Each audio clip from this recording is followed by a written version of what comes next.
अब हम बात करते हैं अयादी स्वर संधि के बारे में। तो अयादी स्वर संधि में सबसे महत्वपूर्ण बात होता है कि इसमें मुख्य रूप से अय या फिर आय इस तरीके से शब्दों का प्रयोग होता है, या फिर इसमें आओ या फिर आओ इस तरीके से शब्दों का प्रयोग होता है। इस तरीके से यदि कोई शब्द आपको दिखे तो वहां पे समझ जाना कि यहाँ पे अयादी स्वर संधि बन रहा है।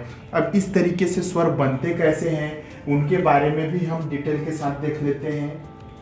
ये जो छोटा ए की मात्रा होती है, यदि छोटा ए की मात्रा के साथ अन्य कोई स्वर का प्रयोग हो जाए तो वहाँ पे अय बनता है। यदि बड़े ए की मात्रा के साथ कोई स्वर का प्रयोग हो जाए तो वहाँ पे आय बनता है। यदि ओ के साथ कोई स्वर का प्रयोग हो जाए तो वहाँ पे औ शब्द बनता है। और औ के साथ यदि कोई सा भी स्वर सिर्फ औ को छोड़ के, है ना, समान दो स्वर नहीं होने चाहिए, कोई सा भी स्वर का प्रयोग हो जाए औ के साथ तो वहाँ पे आओ बनता है। तो इस तरीके से ये चार चीज़ें हैं, इनके बारे में ध्यान से देखिए। इनका चारों का मैं आपको उदाहरण बना करके बता देता हूँ जिससे आपका डाउट क्लियर हो जाएगा। एक बार ध्यान देंगे, मैंने क्या बोला है कि ए के साथ यदि अ, सिर्फ अ नहीं, कोई भी स्वर सिवाय ए के यदि हम जोड़ दें तो वह हो जाता है ऐ। यदि बड़ा ए के साथ स्वर जोड़ दें तो वहां पे हो जाता है आय। यदि ओ के साथ हम कोई स्वर जोड़ दें तो वहां पर हो जाता है औ। यदि औ के साथ हम कोई स्वर जोड़ दे तो वहां पे हो जाता है आओ। तो इस तरीके से ये चार बातें हैं।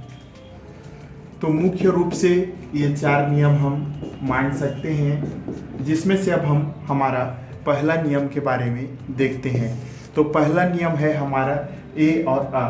तो इसका एक उदाहरण देखते हैं, जैसे कि ने, धन, अन।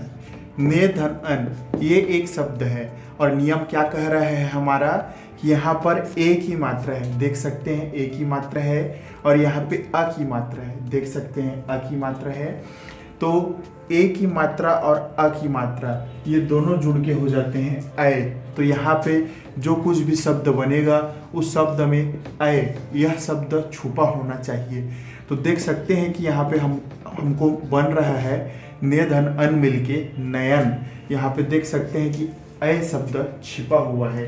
तो इस तरीके से ने और अन से बन गया नयन। वो ने न हो करके यदि शब्द नय होता, नय मतलब बड़े ए की मात्रा, नय शब्द होता, और यहाँ पे अक लिख देते हैं तो नय और अक, नय और अक देख सकते हैं यहाँ पे क्या हो रहा है कि अय था तो यहाँ पे बड़ा ए की मात्रा और अ की मात्रा, बड़ा ए की मात्रा और अ की मात्रा, ये वाला नियम लगेगा कि ए की मात्रा अ की मात्रा मिल करके आय बनेंगे। तो ने और अक जुड़ करके हो जाएंगे नायक।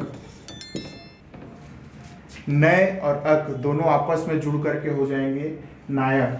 तो इस तरीके से देख सकते हैं कि यहाँ पे हमको मिल गया नायक शब्द। ये तो था हमारा दूसरा उदाहरण का। अब तीसरा हम देखते हैं कि ओ और अ मिलके औ कैसे बनते हैं। तो जैसे कि हमारे पास एक शब्द है भो, और भो में यदि हम अन जोड़ते हैं, भो में अन मतलब भो मतलब ओ की मात्रा में आ की मात्रा जुड़ रहा है, तो क्या बनेगा। इसके लिए यहाँ पे नियम देखते हैं कि ओ में यदि अ की मात्रा जुड़े तो वहाँ पे बनता है औ, मतलब कि औ शब्द बनेगा। तो भो और अन यहाँ पे औ शब्द बनना चाहिए, क्या बनेगा भवन। अब भवन में देख सकते हैं कि औ शब्द छिपा हुआ है कि नहीं है। तो इस तरीके से देख सकते हैं कि भो और अन ये दोनों मिलके बन गए भवन। ये तो था हमारा तीसरा वाला नियम। अब चौथा नियम देखते हैं जिसमें औ और अ मिलके आओ बनते हैं। तो चौथा नियम है हमारा, यहाँ पे देख सकते हैं नौ धन इक, नौ धन इक। तो यहाँ देख सकते हैं औ है और यहाँ पे है ई। अब यहाँ देखते हैं कि औ तो है लेकिन अ नहीं, ई नहीं है। यहाँ पे अ है, यहाँ पे ई है। तो मैंने कहा है कि औ के साथ औ को छोड़ करके किसी भी अन्य स्वर का प्रयोग किया जा सकता है। तो औ और अ मिलके आओ बन रहे हैं, इसी प्रकार से औ और ई भी मिल करके आओ ही बनेंगे। तो नौ और इक को यदि जोड़ दिया जाए तो यहाँ पे बन जाएगा नाविक। तो इस तरीके से औ और इक को जोड़ने पे बन गया नाविक। तो ये तो था हमारा अयादी स्वर संधि। अयादी स्वर संधि में मुख्य रूप से आपको इन चार बातों को ध्यान में रखना है। पहला है ऐ, दूसरा है आय, तीसरा है औ, चौथा है आओ। इस तरीके से शब्दों के प्रयोग से अयादी स्वर संधि बनाया जाता है।